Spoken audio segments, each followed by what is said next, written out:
সম্মানিত দর্শক, ঘরে প্রজাপতি আসলে কি হয়, কোন কালারের প্রজাপতি ঘরে আসলে কি হয়, এবং রাতের বেলা যদি প্রজাপতি আপনার ঘরে চলে আসে তাহলে কি হয়, আর ঘরের মধ্যে ফড়িং ঢুকলে কি হয়, এত সম্পর্কিত বহু প্রশ্ন আমাকে করেছেন। একটা নয়, দুইটা নয়, শত শত প্রশ্ন আমার কাছে এসেছে যে ঘরের মধ্যে প্রজাপতি ঢুকলে কি হয়, ফড়িং ঢুকলে কি হয়, লাল প্রজাপতি ঢুকলে কি হয়, কালো প্রজাপতি ঢুকলে কি হয়, হলুদ প্রজাপতি ঢুকলে কি হয়, কোনটা ঢুকলে কি হয়, এরকম বহু প্রশ্ন আমার কাছে এসেছে। আমি বললাম যে 100-র অধিক প্রশ্ন আমার কাছে এসেছে। সম্মানিত দর্শক, আজকে এই গুরুত্বপূর্ণ এই প্রশ্নগুলোর একেবারে সংক্ষিপ্ত উত্তর দেওয়ার চেষ্টা করব ইনশাআল্লাহ। সুতরাং ধৈর্য সহকারে আমার সঙ্গে শেষ পর্যন্ত থাকবেন। সম্মানিত দর্শক, সর্বপ্রথম আমাদেরকে জানতে হবে একটা বিষয়, সেটা হচ্ছে যে সমাজের মধ্যে বহুল প্রচলিত এই ব্যাপারে কি কি কথা আছে। আমরা সমাজের মধ্যে শুনতে পারি যে ঘরের মধ্যে যদি প্রজাপতি চলে আসে আর সেই প্রজাপতির গায়ের রং যদি হয় লাল বর্ণের, লাল টকটকা বর্ণের যদি কালার হয় প্রজাপতির কালার, তাহলে ধারণা করা হয় যে ওই ঘরের মধ্যে অতি তাড়াতাড়ি, অতি নিকটেই ওই ঘরের মধ্যে কারো বিবাহ সংঘটিত হবে। অর্থাৎ ওই ঘরের মধ্যে যদি কোনো যুবক যুবতী থাকে তো অতি সত্বর তাদের বিবাহ সংঘটিত হবে। তার একটা আলামত নাকি নিয়ে আসে এই লাল প্রজাপতি। আবার ঘরের মধ্যে যদি প্রজাপতি ঢুকে যায় আর ওই প্রজাপতির কালার যদি হয় কালো সাদা মিশ্রিত সুসজ্জিত কালারের, তাহলে ধারণা করা হয় ওই ঘরের মধ্যে ওই ঘরের মালিকগুলো অতি সত্বর অনেক ধন সম্পদের মালিক হবে, এমনটি ধারণা করা হয়। এই যে ধারণাগুলো সমাজের মধ্যে বহুল প্রচলিত, যে ধারণাগুলো, এই ধারণাগুলো ইসলাম কতটুকু সমর্থন করে, ইসলাম এ ব্যাপারে কি বলে সে সম্পর্কে আমাদের জানতে হবে।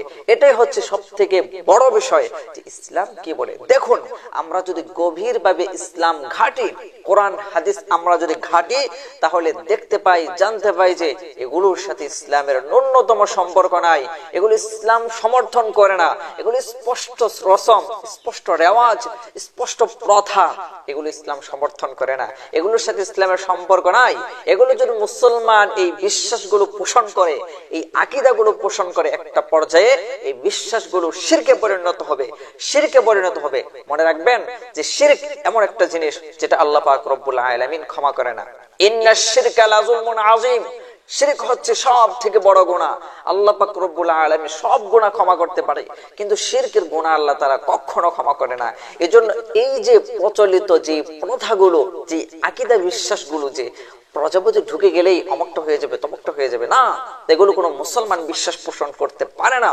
কারণ কোরআনে আল্লাহ পাক রব্বুল আলামিন বলে দিয়েছেন, ইন্না কুল্লা শাইইন খালাকনাহু বিকদর, আমি প্রত্যেক জিনিসকে পরিমিত রূপে সৃষ্টি করেছি।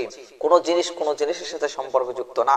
এমন না যে কোন একটা পোকা আপনার ঘরের মধ্যে ঢুকে গেল, কোন একটা পাখি আপনার ঘরের মধ্যে ঢুকে গেল, একটা প্রজাপতি আপনার ঘরের মধ্যে ঢুকে গেল, আর আপনি ভেবে নিলেন আপনার অনেক ধন সম্পদ হবে, আপনি অনেক কিছু অর্জন করবেন, কিংবা আপনার কোনো ক্ষতি হবে না। এমনটি ধারণা করা কোনো মুসলমানদের জন্য উচিত নয়। এগুলোর সাথে ইসলামের সম্পর্ক নাই। এরকম ভাবে অনেকে প্রশ্ন করে থাকেন যে ফড়িং ঢুকলে কি হয়, একই কথা, একই উত্তর। সম্মানিত দর্শক, আল্লাহ পাক রব্বুল আলামিন আমাদেরকে এরকম সুস্পষ্ট রসম রেওয়াজ থেকে আমাদেরকে হেফাজত করুন। সর্বশেষ বলবো, এই যে রসম রেওয়াজগুলো, এগুলো আমাদের সমাজের মধ্যে যারা পোষণ করছে তাদেরকে বাঁচানোর দায়িত্ব আপনার এবং আমার। এই যে আলোচনাগুলো, এই আলোচনাগুলো আপনি যদি অপর ভাইয়ের কাছে শেয়ার করে দেন, তাহলে হতে পারে ওই ব্যক্তিটা এই সম্পর্কে জানবে এবং এরকম রসম রেওয়াজ থেকে সে বেঁচে থাকবে। একটা মানুষ যখন গুনাহ থেকে আপনার কারণে বেঁচে থাকলো, তার সওয়াবটা আপনি অবশ্যই পাবেন। এজন্য আর দেরি নয়, এক্ষুনি রসম রেওয়াজ দূর করার উদ্দেশ্যে ভিডিওটিকে আপনার বন্ধুদের মাঝে শেয়ার করে দিন ইনশাআল্লাহ। তো সকলে ভালো থাকবেন, সুস্থ থাকবেন, সকলে সুস্থতা কামনা করছি। ওয়া আখিরু দাওয়ানা আলহামদুলিল্লাহি রাব্বিল আলামিন। ওয়াসসালামু আলাইকুম ওয়া রাহমাতুল্লাহি ওয়া বারাকাতুহু।